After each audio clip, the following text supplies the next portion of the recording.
and welcome to a new episode of ET Retail Cafe by ET Retail. We are here today to make your mundane Monday mornings interesting and to make it more wonderful. We have with us today Dipali Goenka, who is the MD and CEO, Welspun Living. Welcome, Dipali, to ET Retail Cafe. Thank you, Charu. Thank you. It's my pleasure to be here. Really, I want to understand how your journey in retail started. I know your husband started the business. I mean, were you inspired by him to join the business? Or, I mean, the talks which you used to discuss about you inspired you to, yes, you have the capability and you can take the things ahead. What was the journey all about? How it started? So I'll tell you, Charu, it's very interesting. We got married, both of us very young. He was 21, I was 18. But he had this dream to build something really big and make an impact. And that's where, the conversations used to be, right? But for me, somebody had to stay home and my girls were 10, I started working when my girls were 10 and 7 actually. And I was a homemaker till then. And that was year 2001. And that journey, actually, we are a first generation as an organization as well. Now we are around nearly $4 billion, but into diverse businesses like not just textiles, which is the flagship that you see here, but also pipes, which is Welspun Corp, which acquired Syntex lately. Then also warehousing. We also do green hydrogen. We are into green hydrogen as well, and building roads and highways. I think, in short, I can say that, it is something as an evolving organization with a solution to an evolving country, because India as a country is also evolving. The consumer needs are evolving, the infrastructure needs are evolving. And that's where I think Welspun is actually deeply woven into the whole ethos of what India is actually as a country. So I think that's where, it began when, and it was year, I can imagine 2001 when I remember. And I'd spoken to my husband, Charu, and he basically, I can tell you, credit goes to him to shape me up in the way, in the terms of the expectations, setting up of what I should be. He says, come in, work, but it is going to be like a Welspun employee. And that's the way it needs to begin with. And that's the way you need to be answerable and accountable for. And that's where my journey began. Till today, I can tell you, now from that part till today, we are in 2024, I am responsible not only in the terms of, I'm accountable. I report back to the board about all the numbers. I report back, and that accountability, my KPIs, my PMS completely gets reported back to the board. And that's the professionalism that we've maintained, and completely accountable for whatever Welspun Living Limited is today. So that's where it started. 2003 is the time, September. I remember September 23rd is the time where we launched brand spaces. There was only one brand that time, Charu, and with the kind of hope where we're looking at, India was evolving, India opened up, and that's the time we just had, one factory, which in Vapi, which was again set up in 1993 as a towel plant, first towel plant. 1996 was the first global customer that came into fold, and 2003 is when, Anjar was opening up. And where we setting up not only towels, but sheets. And that's the time we set up a brand, Spaces. And that journey began, understood the consumer. I led it from the front, because I think for the important aspect, being on the shop floor for hours, you understand the consumer behavior. That time I remember even 250 rupees or a 300 rupees as a towel was a big deal for a consumer. And a sheet set for around 400, 500 was the kind of wallet share. Today, it has grown phenomenal. And I think India is really that live example of saying how the consumerism has opened up. And it is not just in India, but the consumer is looking at globally now. Yeah. And I think digitally as well. And I think that's what is the India and the story that you're talking about, the 1.4 billion people in this country. That is amazing. A homemaker turning into an entrepreneur, running such a big show. I mean, how difficult was it to transform from one step to another for you? It's been a learning. And I think for me, one thing that I really work on, Charu, is never give up. And when the going gets tough, I always believe I get going. And I think that's where it has been. And the learning has always been at every level. First was when I started Spaces, understanding from the grassroots.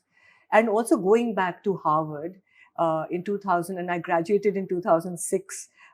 did my OPM there, understanding about the strategy, understanding how the work, how people work and entrepreneurs work.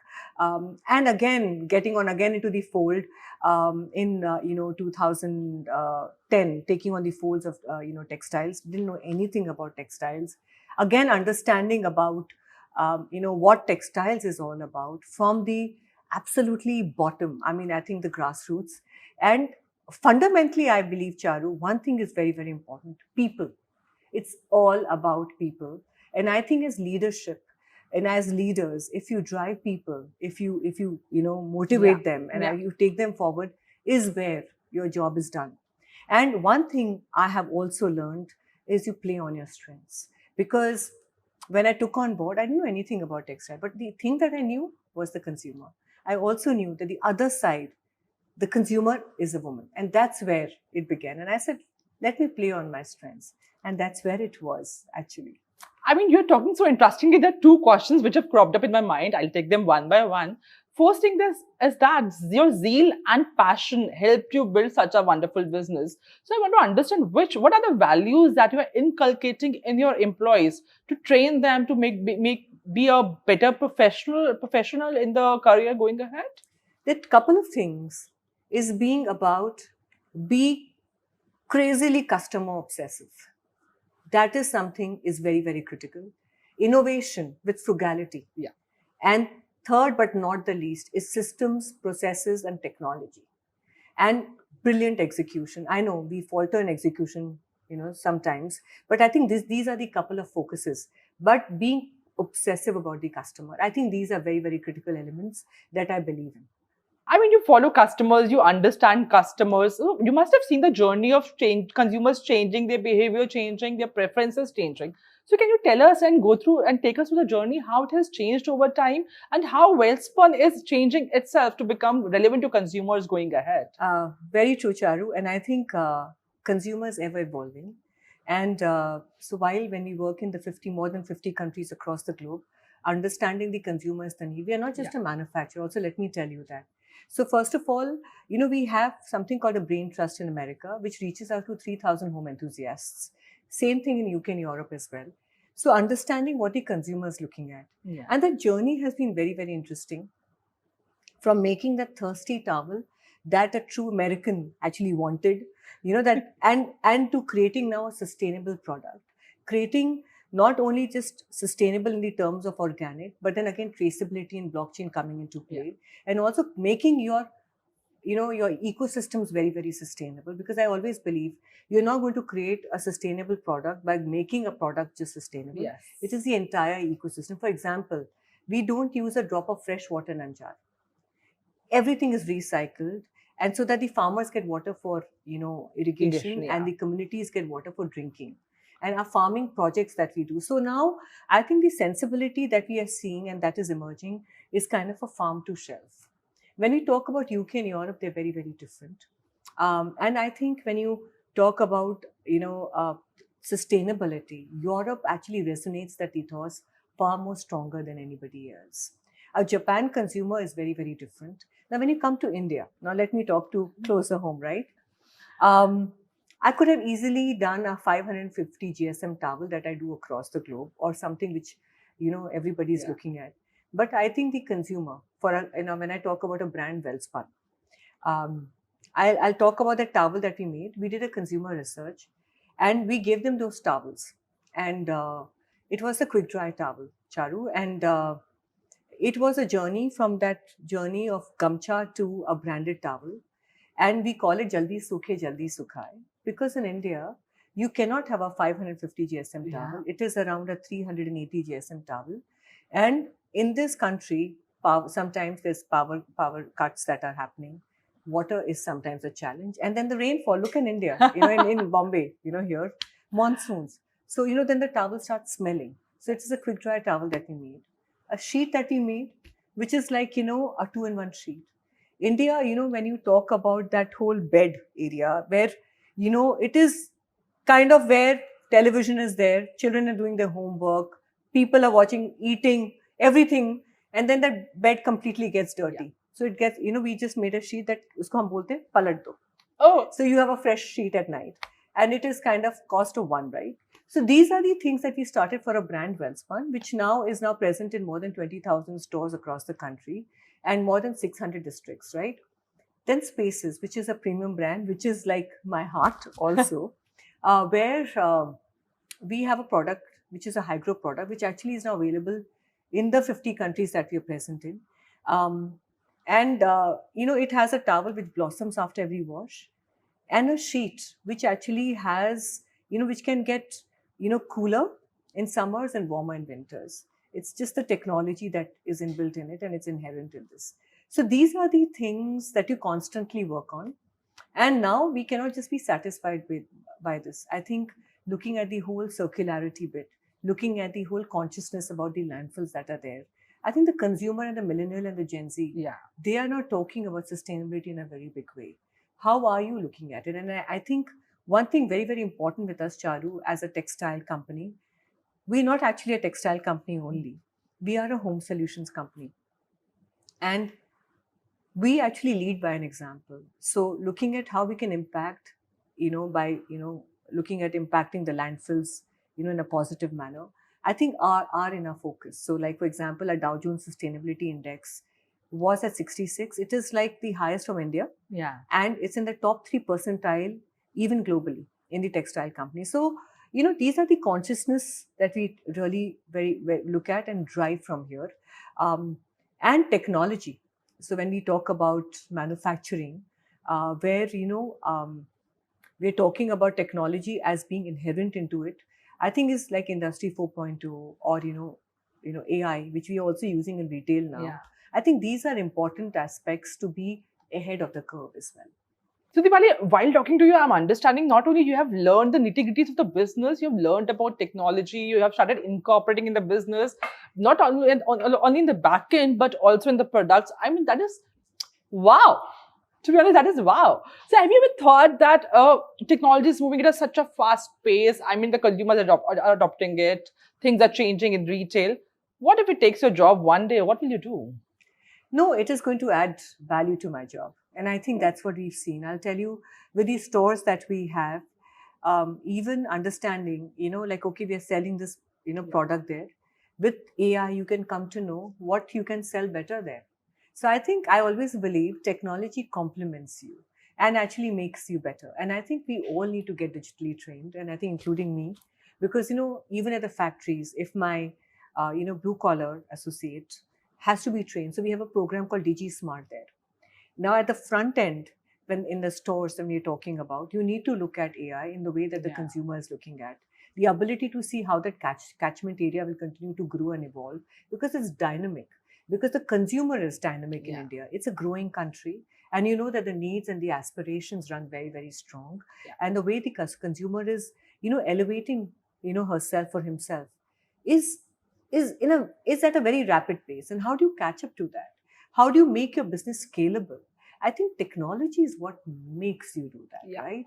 And I think that's something that we have to I think we all have to be there and be ahead of the curve. Otherwise, it gets very difficult. And I think, Charu, one more thing for us. I think home solutions is something that we talk about, because it's not about a chadar or a tauliya, because we make the entire ensemble. When you talk about bath, it is not about just the towel, it is the rug. Yeah. It is also the bathrobes. It is also the flooring that we do now, right?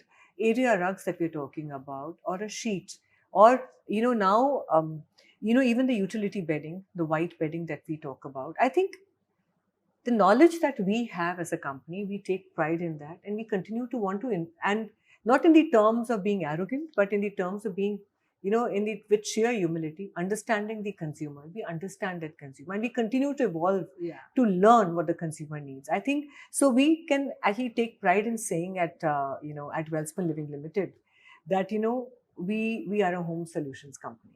So if anybody wants to work with us, or an interior designer wants to work with us, we can give the entire solution here. Dipali, we have talked about, I mean, how we have achieved so many things, but I'm very sure when you were in the journey, there must be some challenges or hurdles which have tried to stop you. Which were those hurdles or challenges? How did you face them and overcome those challenges? I think there have been challenges, and I think a couple of them, like, in the terms of we did have challenges in the there could be challenges in execution. There could be challenges in the terms of the last mile where you're also delivering. But the challenges like 2016 when we had a whole issue with our Egyptian cotton, I think that made us even stronger and come back with kind of resilience in the terms of getting the entire traceability and create the well track, which actually gives us the last mile visibility in the terms of what the cotton that is going into the product. Apart from that, COVID was a very big learning for us, where the important aspect, 20-25 days of plants were shut, Charu, and we didn't know what to do. And our people, we took care of our people. We actually kept them with us very, very closely to see and kept them very, very safe. Because after those, after 1 month, the world started springing back and the demand of home textile came up. The other thing was, immediately after COVID, was the aftermath of the containers, the coal, the green energy that happened. Sorry, not the energy basket that went for a toss, the freight cost that went for a toss, the cotton cost that went for a toss, and immediately there was a complete upheaval in that. So surviving that and taking up an understanding. So I always believe it is in the challenges that you start looking at opportunities to see how you can really make a difference and an impact. And I think that's what keeps on happening, and you keep on learning. See, when you're into business, and it's such a dynamic world post-COVID, you understand it's the tough, and it is all challenges are going to be there. Now, how you handle it is what really makes you what you are. It makes you or breaks you. Absolutely. At that point only. So Dipali, I want to understand one more thing. When we talk about so many things we have talked about, I mean, you must be foreseeing the future of the company also. Where do you want to take this company? Or can we say the next generation is almost ready to take upon the duties and take the company ahead? So I have my younger daughter working with me, and she leads a brand, Christie, which makes the towels of Wimbledon. And if you can see what we're doing there, you'll understand. We made totes this time, upcycled, last year's towels of Wimbledon, and we made totes, and we're making very different things there. And she's really taking that forward, not only in UK, but it's in Middle East. It is also in USA. So she's taking that forward there. But I think when I talk about Welspun Living Limited, it is also my teams who are there. And while she'll take on she'll take on my legacy and our legacy forward, but right now she's busy with Christie. But I think with Welspun Retail or Welspun, domestic, we're talking about 1,700 crores. And this is by, 2026 and present in more than 50,000 stores across the country. And looking at growing it for spaces in Welspun and saying that every 4th towel in India is going to be a Welspun towel, or every 10th sheet is going to be a Welspun sheet, is not just a vision, but it is a mission. Because I can say globally as well, in America, every 5th towel is made by us, or every 9th sheet is made by us. So why can't we do that in India? And that's not just anything, but it is just a mission that we really. So as a company, we are on a mission to make this happen. So one more thing I want to understand from you, Dipali, as you're talking about building a sustainable business for a long term, and we've seen the companies which used to be built maybe in 80s and 90s are built on these ethos only, that profitability and sustainability are the main things where we have to work upon. But when we talk about the new age companies, they are spending on marketing, scaling, and not earning the profits the way they should be earning. So what suggestion would you like to give to them? I mean, what is the right way to scale a business at a pace or sustainably and profitably? So you need the pace, but you also need the sustainable profitability. And you have to keep the eye on the needle, Charu. And, sometimes a lot of companies get redundant because the costs go up, because we live in a competitive world. I mean, we know everywhere the costs are just going up. How are you looking at that? I think that's a very, very big focus. But fundamentally, speed of scaling up is very important, but at the same time, focus on your profitability, because there's no other way. There's no other way that businesses can run. You can talk about the market cap. Of course, we talk about market cap. That gives me a lot of joy and a thrill. But if the fundamentals of the businesses are not there, Yeah. this is not going to be relevant, because I think the key focus that we have at Welspun is to create real value for our stakeholders. And that's what it is. And that is always going to be the case. It was pleasure talking to you, Dipali. But before we close this conversation, I'm going to have a rapid fire with you, and I will not give you a chance to think about it. So I want to understand which is your favorite business book that you have read, and what have you learned from it? There are a lot of them. To Kill a Mockingbird is something that I can talk about. The Blue Ocean Strategy is something that we have talked about. I think these are a couple of books that keep me, there. And there are a lot of them I go back to. One retailer or the retail brand that you admire a lot? I think then if I talk about a retailer whom I really admire is Walmart. And I know it's it's one brand that still has the ethos that we definitely resonate with. We are moving towards omni-channel. Where do you shop from, online or offline? It's a combination. And I'll let me be very honest about it. My younger daughter, helps me shop sometimes, because she says, "Mom, this is something that's come in and it's a good value. Okay, we go online and pick it up together." So I want to understand one more thing, Dipali, from you. Everybody knows that you are the MD and CEO of Welspun Living, but nobody knows what do you do in your free time. What are your favorite pastimes like? So I'll tell you one thing. I love my workout, and that is something I just can't let go of. So I love my weight training, and I love kickboxing nowadays. And I am a trained Kathak dancer. Oh. So in my free time, sometimes I definitely do that as well. Okay. My last question to you is one advice that you would love to give to the budding entrepreneurs or the retailers to build the perfect business like yours here in India and then take it global. So the important thing is please focus on the consumer, and also focus on your costs. Also focus on how do you execute. So, sometimes these strategies just remain in the boardroom. And I always believe execution is the key.